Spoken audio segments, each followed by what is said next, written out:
morning. Welcome to the Slowtwitch podcast. I'm Hey, I Ryan. am supposed to say that. That's my intro. Your intro. It says it. Look on the thing of Jade. It's Eric. Hey, everybody. Thanks for joining us on the Slowtwitch podcast. As always, I'm joined by Ryan Heisler. How are you doing this week, buddy? We're so good at improv. That's about the only thing that I'm going to read on this episode. Outstanding. So, you got a migraine. Second day.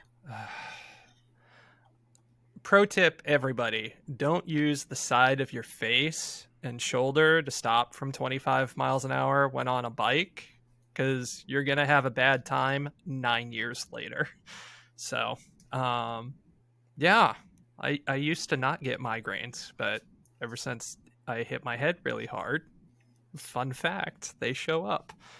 So here we are.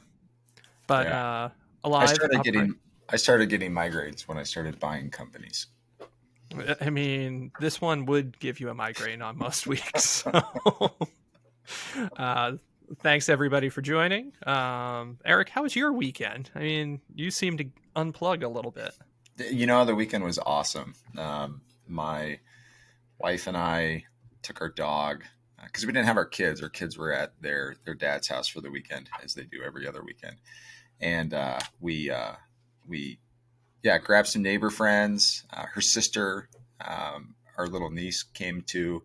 And we went down to a little area in southern Utah called Buck Hill Wash, and just kind of got away for a couple of days, and kind of checked out, still checked in. You know, we've got Starlink internet, so it's a bit of a game changer as far as just being able to get off the grid and kind of get away as much as you need, but still being able to be in connection with people. It's also just kind of nice from a safety perspective because, you know, I used to have to bring those Garmin, satellite GPS, devices and, send those text messages of, hey, we're here, we're safe, we don't have any cell phone service, if you need me, blah, blah. But now we just get into camp and we just set the Starlink up and, we're kind of connected to the world. For good and bad. So, but yeah. It was nice. The weather was great. Couldn't ask for just a more relaxing couple of days. Nice. I remained plugged in. Yeah. Thanks for keeping the fort down. And, so yeah, like relatively big weekend of racing. Our primary focus, was on 70.3 Chattanooga, which kind of is the companion race to 70.3 Gulf Coast. As for IRONMAN, they had split the genders off. Women's only race, Paula Findlay absolutely dominating. She crushed everybody.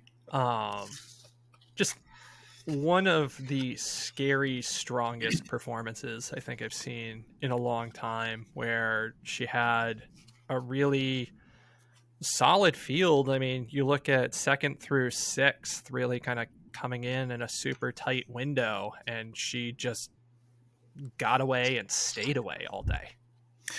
Yeah, I mean, I've said it before, I'll say it again.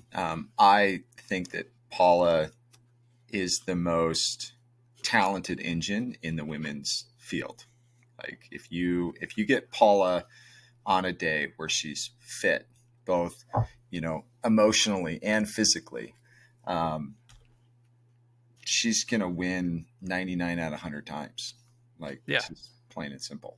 So and I mean, you still had Danielle Lewis, Jeannie Metzler putting together really strong performances shortly thereafter from St. George. Sarah True running herself up there, Sky Mensch having a pretty good day. I mean, overall, right, like the racing was really good. Unfortunately, the broadcast product left a little bit to be desired in terms of like actually working.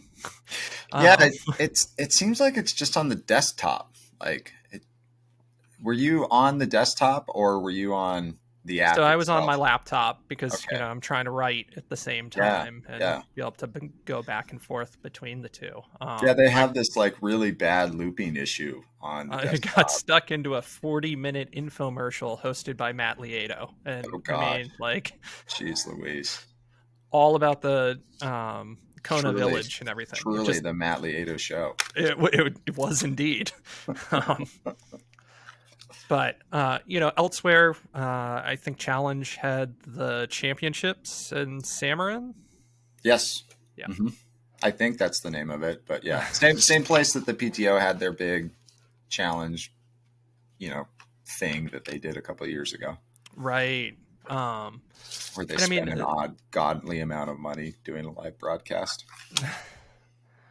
I mean, and here's the thing, and this is really kind of what we're going to be diving into here today is kind of like the state of long course triathlon, both, at a professional level and broadcast and what it's going to do for this kind of audience, right? Yeah. Um, and, Before we like, move on, though, like let's not forget, Xterra had their big weekend in Alabama. Eric Lagerstrom took second place, so he finally is starting to put together his mountain biking skills, and he did really well there. I was actually no disrespect to Eric, but I was surprised at how well he did. Um, Considering it usually takes a lot longer for people to transfer over from road time trial into really being able to keep up with those mountain bikers. yeah, I mean, unless your name is Flora Duffy, right? Like, Yeah, yeah, that's true. Yeah. Well, and I mean, I think her short course helped her with yeah, that, right? Because it's, you put her on a time trial bike now and it's she's not the same, athlete. Like she just isn't. She's got nutritional stuff she's dealing with. She's got back issues she's dealing with because it's so long. It's, she's just not as comfortable as that. And, but I mean, Eric's just, he's always been kind of a gravel rider and he's always loved to be on his mountain bike. So I think that's helped him. He's a great bike handler. I've seen that guy just bomb descents, like in his time trial bike, like, holding a GoPro from his mouth. So, there's that, but I was really impressed to see his result. So, both Paul and Eric had really good results over the weekend. no, it was the Xterra event Saturday and her race Sunday, or It was was it was Saturday and Sunday. So there was two races that they did. Xterra's got some cool like event weekends going on these days, and they're really starting to refine those. So they've got stuff that goes on Friday, Saturday, and Sunday. And so they're kind of going back to their roots of, okay, we've only got, so much room on the course, but we want to try to include everyone that we can. And so they kind of mix it up to where they do longer, races one day, shorter races the other day. And then they do a bunch of trail racing and kids racing from a running perspective. And they're cool weekends, man. I'm, nice. yeah, we're going to go to the Beaver Creek one this summer, August, just to participate in the U.S. I think it's the USA Championships. So cool weekend. Really cool. Yeah. So now we can transition over, right? Yeah. Yeah. So speaking of Little triathlon, premature, right? yeah. So, we're going to take a look at sort of the state of long course triathlon, and like, it's hard to not lead with the 800-pound gorilla, right? Which is Ironman. Um, and I mean, Ironman's got kind of an interesting history to it in terms of how it produces its events and sort of like how that has impacted at least pro racing over the years as well, right? So, I mean, if you look, 20 years ago, Ironman was not in the business of actually putting on events, right? Like, their entire model was to license their events out. And the real kind of growth within the sport was when North American sports was really kind of putting on the key quote unquote Ironman races in the US and Canada that you kind of know today, right? So Lake Placid and Penticton at the time, Arizona, like all of those races had popped up under that umbrella. Um, Okay, but real quick. So I just want to clarify. yep, Their business was to put on events. It's just I believe and it was Graham Fraser at the time that yep. yeah. I think he just understood and knew that he personally couldn't do it as fast as he wanted to by himself.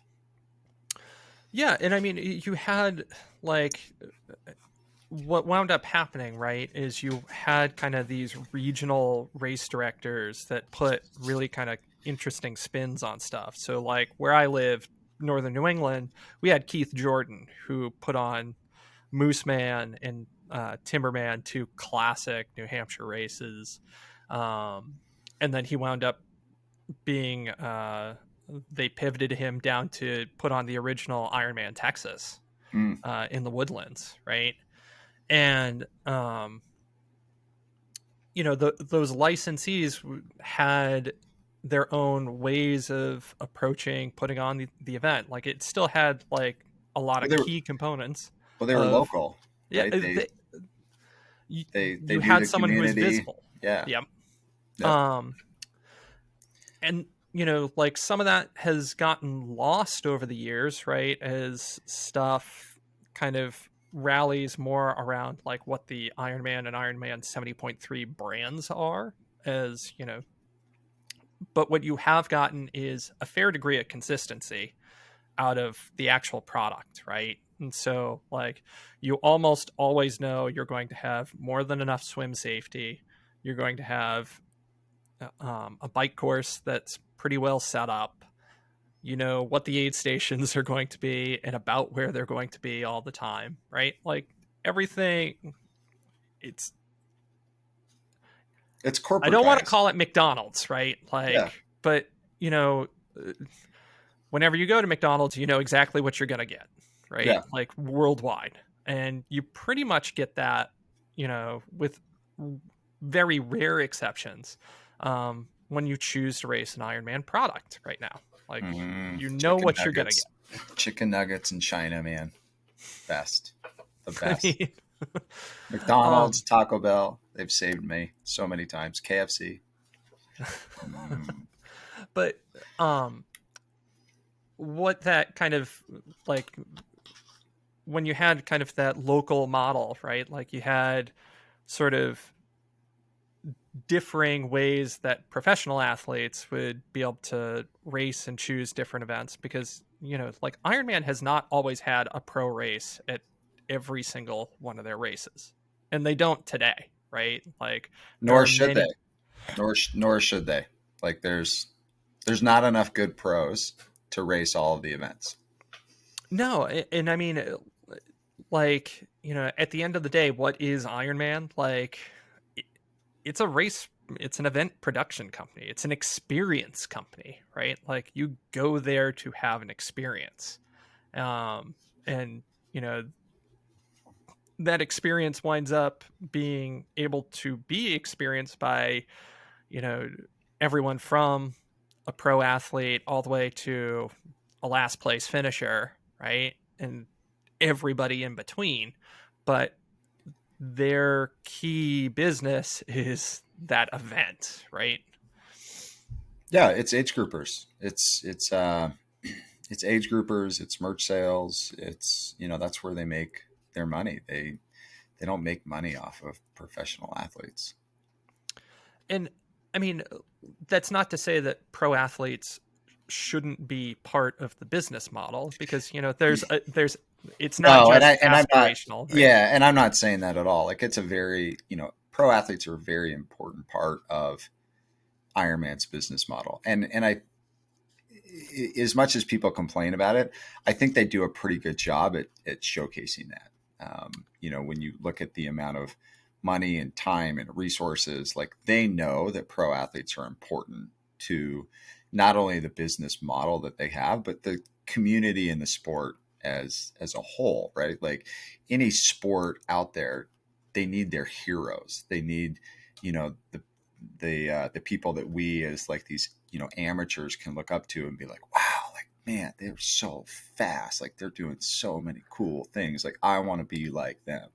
Yeah, and I mean it's that combination of both aspirational, right? Like there there's that component of it, and as you mentioned, like it's the fabric of the community, right? And the really cool part about most triathlon experiences is that you get to race the same course, same day as a pro athlete, and you literally cannot do that anywhere else, right? Like I play golf a lot. Like I could go play Oak Hill, but I'm not going to get into the PGA Championship, right? Like I'm not going to be able to see it the exact same way. I'd never be able to play there in the same conditions that the pros did this weekend, right? Like it just, and I think that um, one of the things that makes Ironman triathlon in particular really cool is that no matter what, like we can all experience the practically the same conditions on the day. We're pretty much all able to have the same equipment. There's just like the minor rules tweaks between pros and age groupers. Yeah. Yeah. Do you remember when it wasn't the case? Do you remember like back in the day when the pro bike like area actually was like different than like Mm-hmm. the age group area? And now it's it's like not. It's like the same. Yeah, and I mean, honestly, I think not having them totally segmented out, right? Like it goes back to like everyone's the same here. We have the same kind of setups. Like it's literally the wetsuit rules and the drafting rule, right? Yeah. Like Mhm. that's pretty much it. Um, and I I like that a lot about the sport. Well, everybody does, and it's a big talking point. It's and you can see it with we're we're unique in the regards of we know a lot of these pros, and we have personal relationships with them, and some of them are friends, like true lifelong friends, and others are just they're acquaintances because we're in the industry. But and so we kind of we're jaded by the excitement that we used to have when we first got into the sport. We would see like the McKeely Joneses and the Craig Waltons of the world, and the Chris McCormicks. And we're just like, oh my gosh, like Nicole DeBoom and Tim. I remember just oogling over Tim DeBoom. When he won Ironman. It was like the guy was like my hero. Like I was cruising around in Midway, carrying an American flag. The day that he won Kona. And now Tim's just a good friend, but you see that on, age groupers when you go and you're covering a race because, they're just like, they have the same emotions of just Right. like, oh my gosh, did you see who just walked by? And sometimes I have to kind of laugh. I'm like, yeah, I did. Like, that's, I don't really um, like that person, but yeah, it's fine. But they're so excited about it. And that's what's so cool about, um, what Ironman started from a triathlon perspective, and what other race organizations, which I think we're going to get into, have tried to do their best to emulate, because that is a very special part about our sport is the connectivity that we have with, you know, people's heroes. right. And brief Tim DeBoom aside, like Tim, when Tim decided to hang it up at Rev 3 Quasi Yeah. in like 2012, he gave me his crack pipe as he was walking out of transition. So that's Yeah. still in my toolbox, I right? still have his shoes that he left. He left his shoes. He left his running shoes there. He's like, I'm done. I'm Yeah. done. Yeah. But you know, speaking specifically about pro triathlon and Ironman, right? Like Ironman has invested the most in terms of being able to showcase their product on various platforms live, right? They're going to have, you know, a certain number of 70.3s that they're partnered with Outside Watch for. They have their own Ironman Now platform. They've been doing stuff on YouTube for a while, previously on Facebook Watch. Now, are Yeah, we talking about like money investment or are we talking about time investment? Because I don't know how much of that they pay for, or if it's, Facebook was paying for a lot of the live stuff. I would imagine that outside probably covers a lot of the expense on the live broadcast, or at I least mean, their just crew. overall like resource investment. Okay, Like it's okay. and it's not, I just don't want like whether the it's PTO lovers to come out and like give us a bunch of heat on that one because if well, there's a company that has spent a lot of money on broadcast, it's them, and probably Clash would be second. but it just overall like resources, right? Like Yeah, they continue to try and refine and get better. I yeah, mean, like the it was pointed out, and I agreed. Like the last couple of races, like even just the quality of like the 30-second commercials that Ironman has to promote their next live event, like it yeah, looks like broadcast. yeah, And then the overall graphics package has stepped up. And you mentioned that's from BCC doing yep, a lot of work on that end of things. And so, like, we're getting the opportunity to kind of quote unquote see our heroes out there um, pretty consistently, right? It's been a live broadcast 3 of the last 4 weekends. hmm, And that helps drive what we're able to do from an editorial standpoint to be able to help continue to sort of like share a narrative and talk about it. yeah. That even though some people don't like your narrative, tell If people they need to rest. Ryan, don't. That's bad. I mean, Don't if have an opinion. I don't piss someone off, I'm probably not doing my job very well. You've raced four out of the what was it? 4 out of the 5 weeks. 4 of the last 7 weeks, including a full Ironman and 370.3s. Yeah, yeah. It's probably a Like, good time to take some time off. Maybe rest, hit um, the pool. Little things. and yeah, like there are a lot of people who have done that, like kind of thing. But once you reach that sort of point, like you have a certain level of fatigue. Like you just, Yeah. I mean, I have a Well, certain level of fatigue, and that's just called life, right? well, It's like, well. I'll tell you, the people that don't do things like that long term are the people that win world championships. yeah, and like even look at somebody like Lionel who loves to race, like loves to race. Once again, has never It, won a world championship. but he has been working on like his schedule's pulled back a little bit over the last couple of years as I think he's, putting stuff together that like I I I can't go into something like this with a bunch of fatigue in my system. It's just not going to work for me. Yeah, yeah, you can't, especially when you get to, the age that Lionel is, and racing the young bucks that are just coming up. And I'm pretty sure Lionel's still younger than me, so oh, let's totally, we're old farts, man. um but you know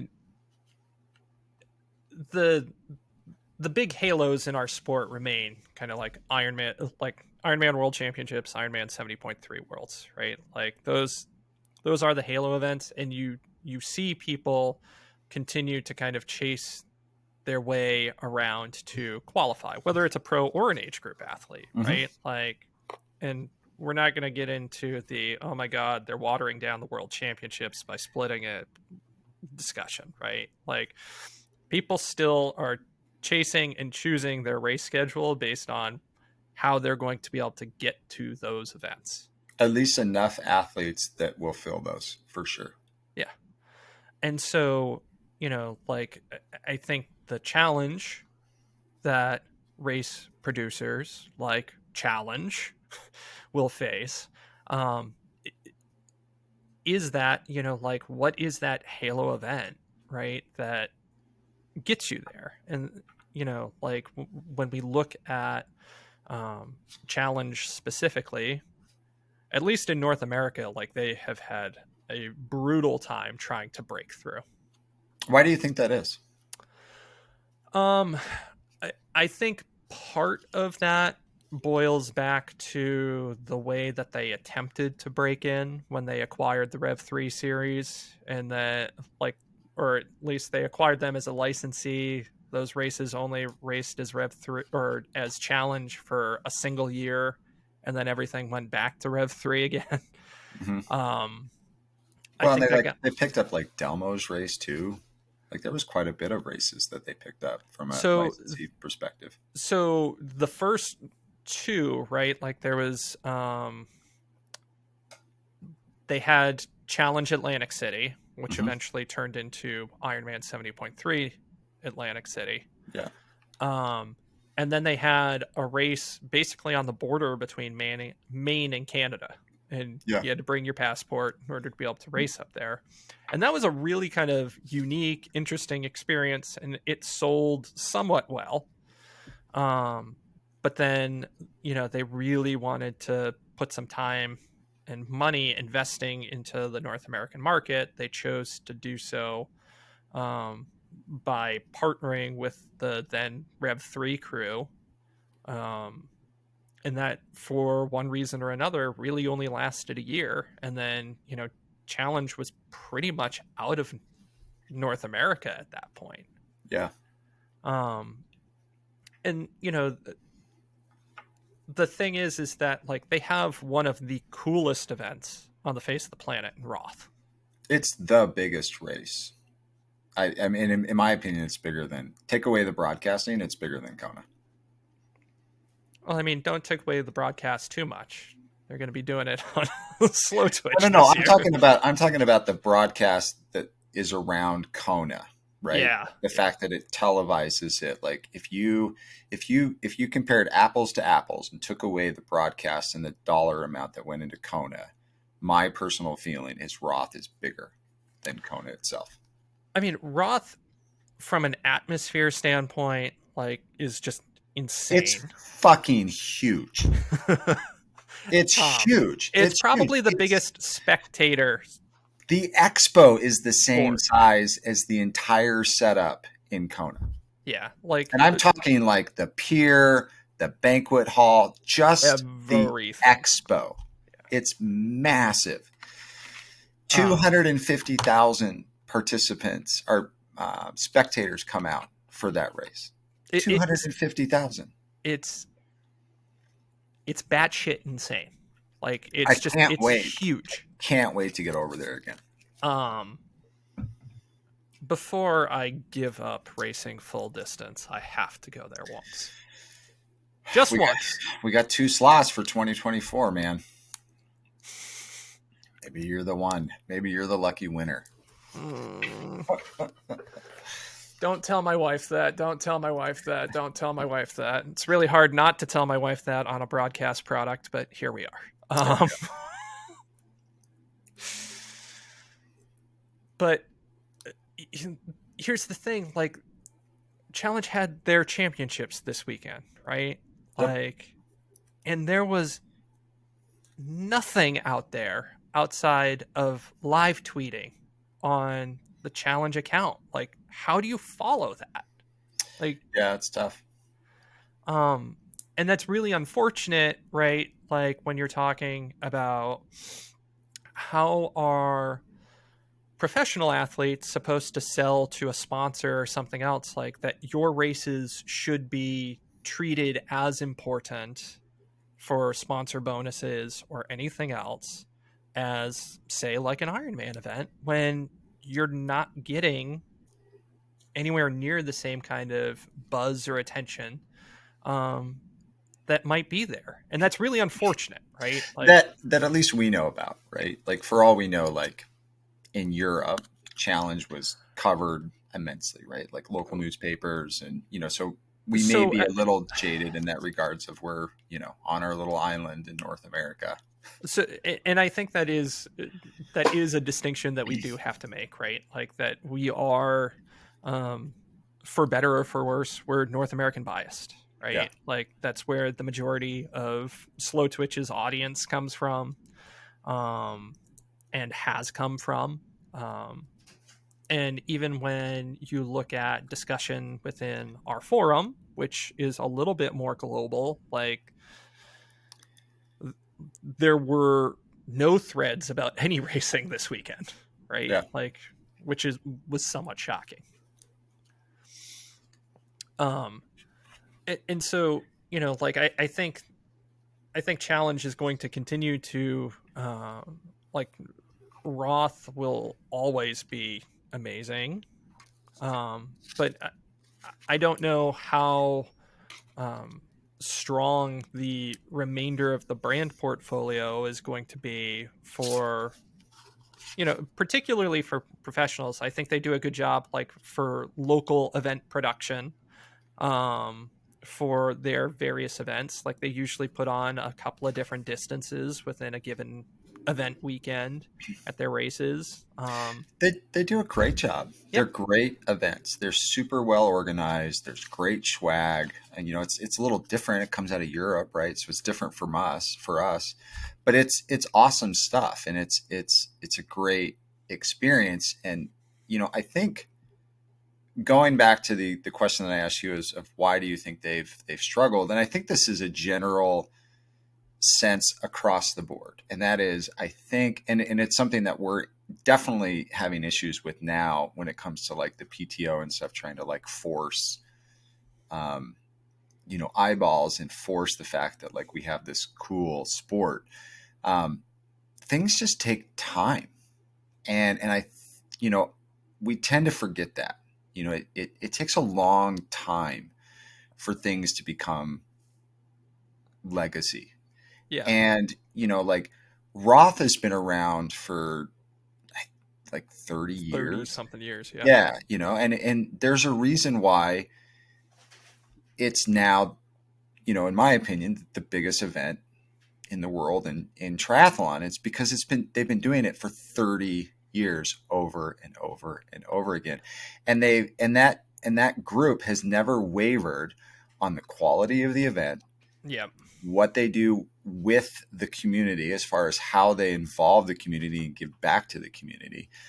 And you look at the iconic races that have been in the sport, they're all old. They're older events that have for decades have spent the time building something very unique and very special, and fine tuning all of the little dots and the crossing of the T's to make sure that that event can last in that community for that long so that it can build. And I think, that's a struggle that, somebody like Challenge would have coming over to America, because they just assume that the legacy of Roth or the legacy of these events that have been around for 20, 30 years, it's just going to happen in a day or two, over in a different country. And that's just not the case. And that's not the case for anything. Yeah. It takes a long time for those deep rooted roots to take hold And and I and to become something that's special and unique. and I think off of that point, right? Like what like challenge assumes, or at least the way that it comes across, challenge assumed that the brand equity of Roth itself might transfer over, right? And for better or like the way that they seem to do it, it feels like the brand equity stays with the local event, right? Yeah. Whereas like if Ironman puts on a new race anywhere, right? Like they dumped a new race in Jones Beach, like it immediately sells out. And part of that is because you know, they have 35 years of putting on events in North America. And it's not just, oh, like we put on races. It is, hey, we've put on safe events in all of these various communities. So when we pop up a new one, like the equity stays with the brand rather than with the local event Yeah. itself. Well, Ironman's also getting better at where they're putting locations. They went through that phase of where they shot themselves in the foot a lot of times over the last 10 years, and they still do it constantly today on, little things. But they've got these seasoned employees at Ironman these days that are starting to be the ones that make decisions Yep. on where these events go. Like, Dave Christian is the one that is in charge of, the East Coast on where to put, races. And that guy's been around forever, and the marketing team, you've got Colby and Nicole, these two rock star females that have been in the sport for, a decade, and they're the ones that are doing the marketing, with Dave on where they're putting races. And so, they're finally starting to learn from their lessons and their mistakes that they've had in the past on where to put races and when to launch them. And so, to my point, 3 or 4 minutes ago, where, we tend to rush things, Ironman definitely, like, they rush things a lot 4 or 5, 6 years ago. They're slowing down on when they're canceling races, as far as like we're pulling the plug. Like Tulsa is gone, because it just doesn't make sense to put on that race anymore. And they run all of their data and they're like, okay, well, where can we put a race on, that doesn't impede with, geographical areas, but also like when somebody wants to race in that area of the world too. Yeah. And I think, particularly where they're able to pinpoint the kind of like geographic region, right? Like there's only so many races in the Southeast that you can have in a given period of time, right? Like there's only Yeah. so many races that can be supported in Northern New England, right? Like our race season pretty much lasts from now until September 10th. And that's pretty much it, right? Yeah. Like you go much further than that and like it could be 35 in the morning. And Yeah. good luck, right? It's a quick way to get a race off the calendar at that point. But, just wrapping up on challenge themselves, right? Like I think in Europe, in Asia, like they're going to continue to have really, really solid events, like particularly serving the age group marketplace, right? Like, and well produced, um, but there's more regional, I guess, is the best terminology for it. And then, from a professional standpoint, it's really like at least cracking through to, you know, our neck of the woods. It's Roth or bust. And Yeah. but Roth's a hell of an event, like to hang your hat on. Yeah. Which is sad, right? Because I would love for them to be more effective over here in North America. I would love Yeah, I them mean, the to last find time that we success, had, right? Like, the the 800 gorilla can always have some competition out here. yeah, I mean, the last time we had, like a regional or national level kind of quote unquote challenger, probably for at least 70.3 was Rev 3, Yeah. right? And, full disclosure, we were both there. Mm-hmm. um, as it was what, like started with 3 races, grew eventually to 10, and then had to pull back, right? Because it got too big too quickly. Too big, too quickly. It dealt with some bullying, from the old 800-pound gorilla, for sure. Yeah. And just, going back to to your point, it grew too fast. Like, they just didn't have those deep rooted, relationships with those communities. So, you have success one year, and then you go back to redo all the permit applications, and you realize that, the city thinks that you're making all of this money, and it jacks its rates up 3 times, and you're like, wait, I can't afford that, right? Right. Like, you know, and so it makes it challenging and hard. So And I mean, like this brings us kind of like to the newcomer trying to like elbow its way into the room, particularly at the professional level, right? And it's the PTO. sure, Um, and you know, like What's the if we latest with them? Are they producing age group races this year? Did they? so the only one that they're really doing age group racing at is the Asian Open. Okay. So um Do we know like why? They were really big into age group racing last year. so if we're being really kind of technical, like this is the fourth iteration of the PTO, right? Like Just that the we're in, fourth? right? I if we're being charitable, if in terms of like dividing up everything into segments, but um you know, like they struggled a little bit in terms of driving age group registration to some of their events last year. It's because they announced them like 3 months before they happened.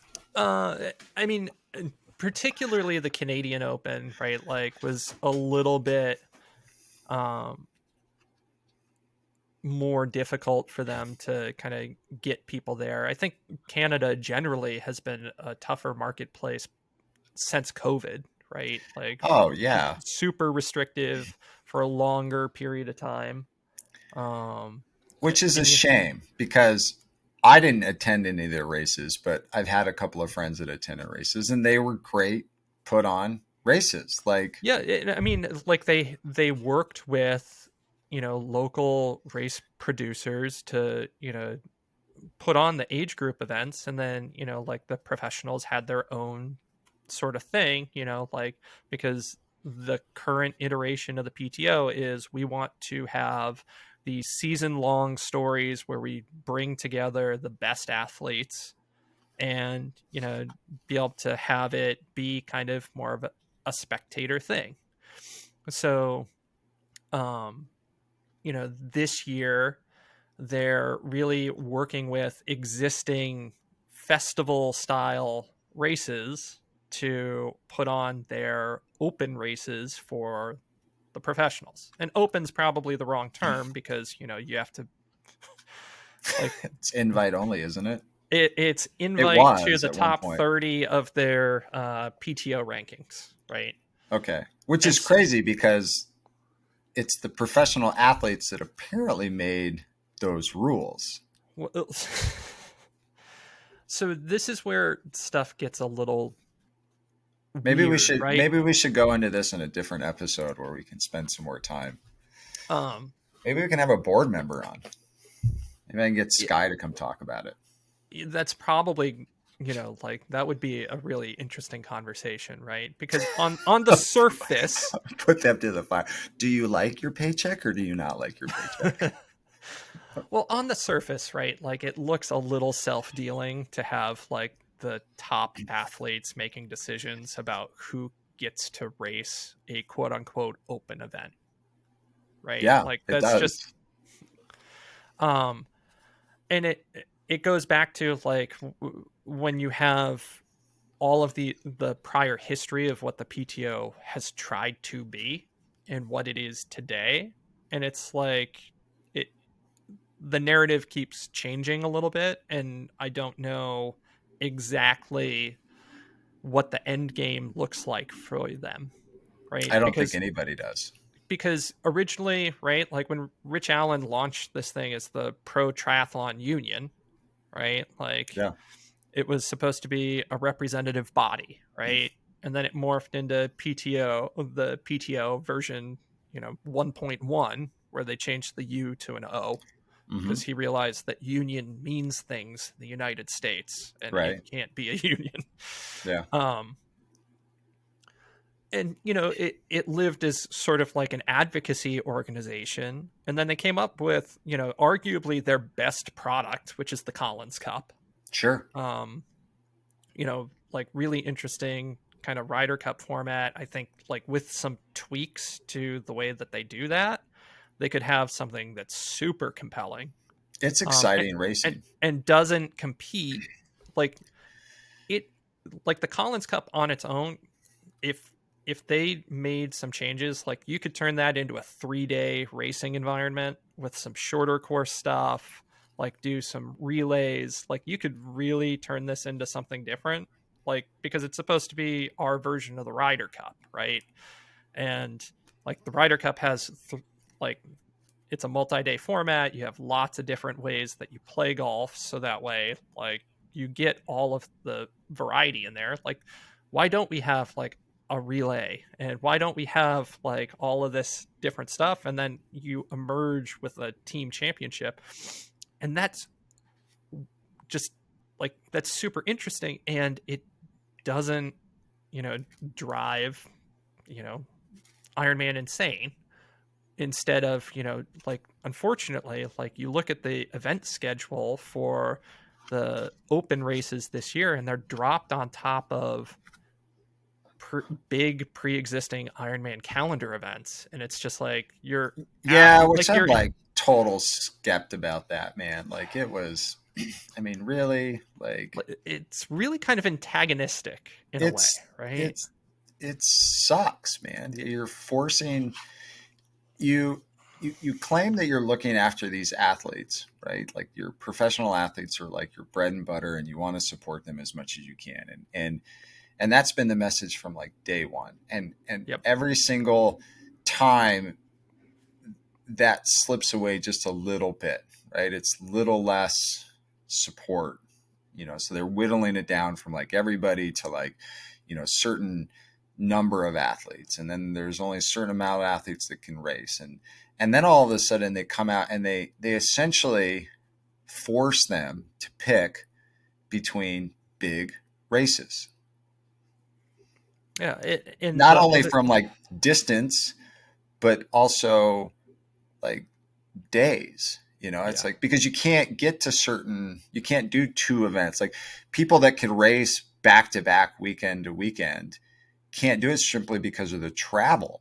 It just Yeah. takes way too long to get around. And honestly, the exception to that rule is probably going to be, you know, the Norwegians with they're going to bounce from a like an Olympic qualification cycle event to they're going to Singapore, and then they're supposed to go to Finland for 70.3 Worlds the following weekend. Like Yeah, and they can do that's that, just but the insane. it is, but well, I mean, those guys are insane, But yes, but in a good way. right. But at the same time, it's you. The iron distance athletes can't do that. No. Like they're forced to make decisions. I mean, look at Lionel. Like Lionel,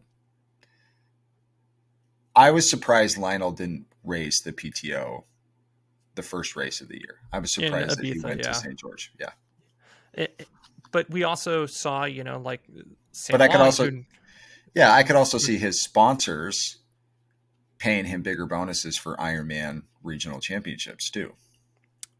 yeah, and I mean, like, there's the thing that I think the PTO got right in Ibiza was tying it to essentially a massive party, right? Like with ITU Long Course Worlds being there, like Oh, that's a good point. they got the spectators, right? Like Yeah. it looked really really good.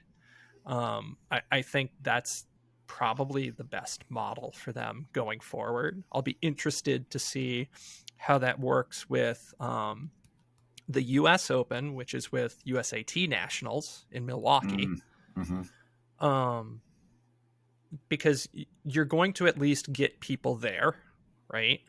Um, their broadcast product is not bad. Like it's somewhat similar to kind of what you get out of an Ironman race. Like people are still begging for more splits on screen and every like to update graphics and People have no idea how hard it is to broadcast. Like they just don't. The request that it's just like, oh, come on.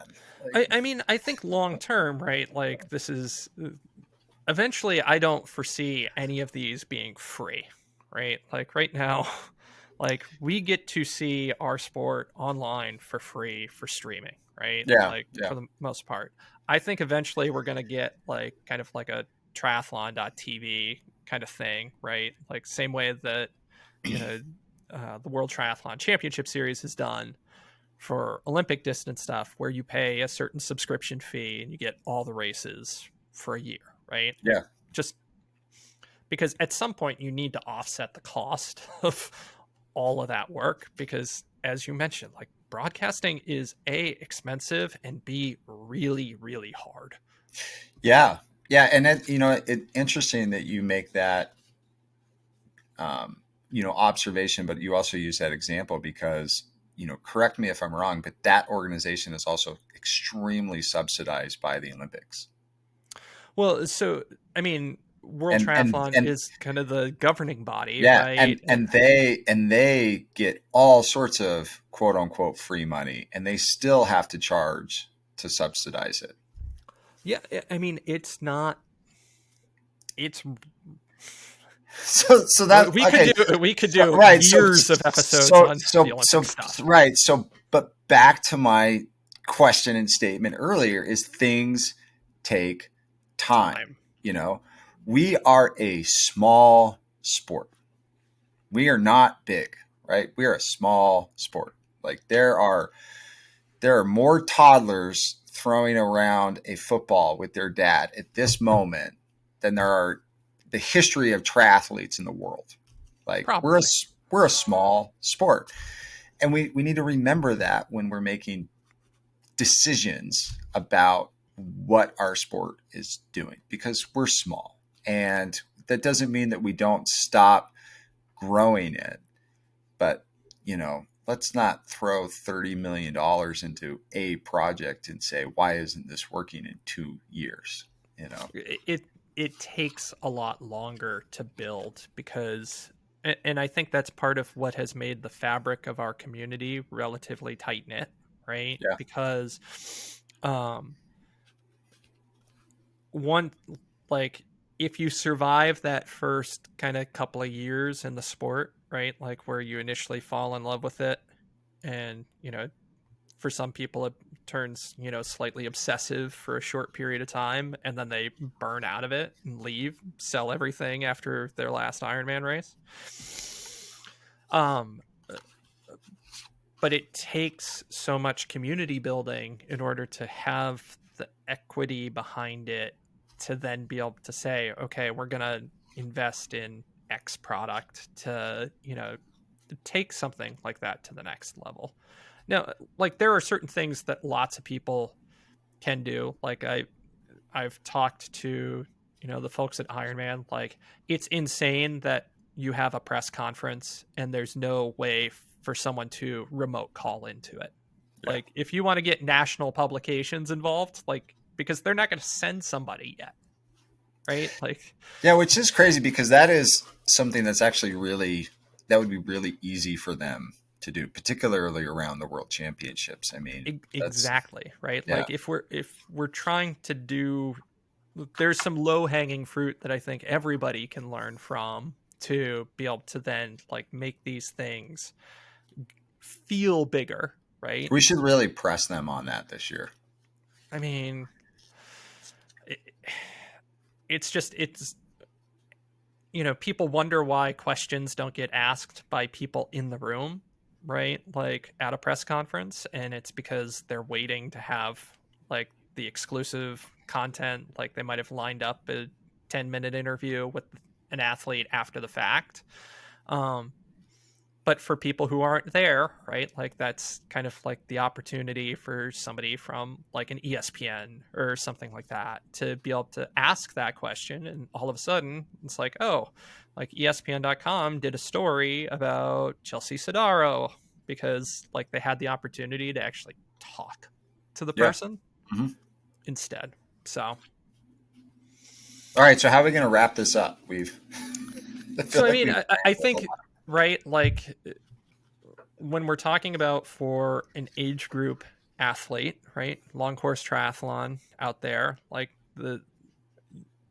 you essentially have two options in most locations, right? Like, you're probably going to race either an Ironman or a challenge event. You're going to have three. You've got your local stuff. Well, are we talking what athlete are we talking about here? Are we talking about average age group athlete, right? Like, and For the most part, right? Long Like, course. Long yes, course. Okay. long course. Yeah. Yeah. Short. We're going to dive into short course next episode. 2 episodes. An episode 7 down. episodes. Okay. All right. All right. Something Long like that. course. Yeah. Yes. Long course. Long course, right? So, I mean, your two mainstream options, for lack of a better term, are Ironman or Challenge, and you're probably going to have a good experience at either one of them, right? Like, it, and it's going to Are be there really any fun. of the tough mans? Is that still a thing? Are they still? I think they're still around. I think, is there more than one? I think so. They're Yes. like they're like spread really thin. Yeah. And I mean, like, are they getting, like, not to crap on somebody, but like, what's their participation level look like, right? I don't Like, know. If you you know, look on their website, they've got. Let's see here.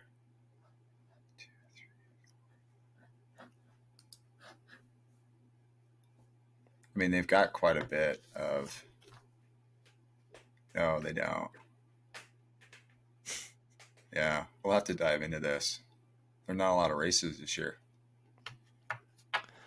I mean, I think this goes back to kind of what we talked about last week, where like we're seeing more event diversification out of, quote unquote multi-sport athletes, where they're doing stuff like a gravel race, Yeah, or they're going to do an Xterra, because like the most common thing that slow twitchers do outside of triathlon is mountain bike. So that's kind of a natural progression for a lot of them.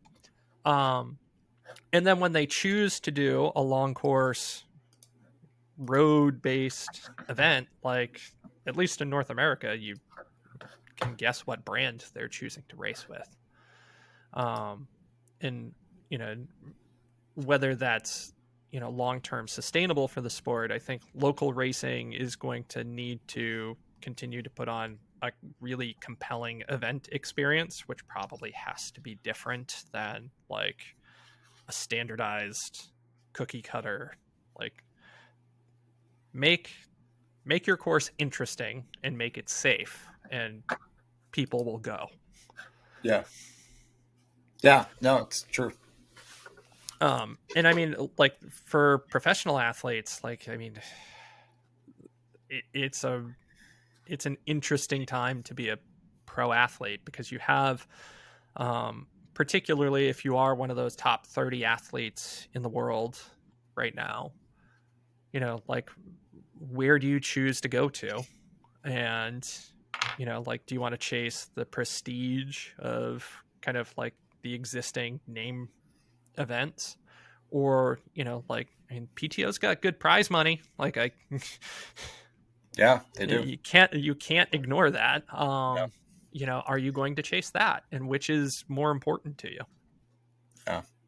Also, if you are a gravel rider that is a triathlete, let's not forget about the Great Plains Gravel Triathlon that's happening in Lincoln, Nebraska on April or August the 12th. August. Yeah, yeah. Don't forget about that one. We're co-sponsoring that event, so we're pretty pumped about that one. Yeah, no, like, it looks incredibly interesting. Like, It's going to be fun. yeah. Like there's the crew at Certified Piedmontese and Good Life Brands. They're hosting it out of their headquarters in Lincoln, Nebraska. They're putting a lot of resources into it. They want everybody to have a good time. It's very reasonably priced. There's going to be a lot of free swag, and it's camping, it's lake swim, it's gravel riding on dirt roads that are safe, and it's kind of a it's kind of a boring run. It's just a bunch of loops in a state park, but at the same time, that can also be fun because it's kind of like the shorter course at Wildflower, where you're just kind of there internally. So make sure you guys check it out on their website, Great Plains Gravel Tri. All right, and that's a wrap for the second episode of the Slowtwitch podcast. We appreciate you listening to the podcast as a whole. We're still working on where you can find this podcast. We hope that Apple and Google and all those things will be picked up hopefully by this episode, if not definitely in the next episode. And we look forward to covering all the products and topics and jazz and things like that. So if you want to hear more, or if you want to hear less, just let us know in the forum or on the comments. We're always reading and always listening. Yeah, no. And to your point, in terms of where to find this, like, you can always find this on slowtwitch.com. Mm-hmm. So thanks again, and we will catch up with you next time. Sounds great.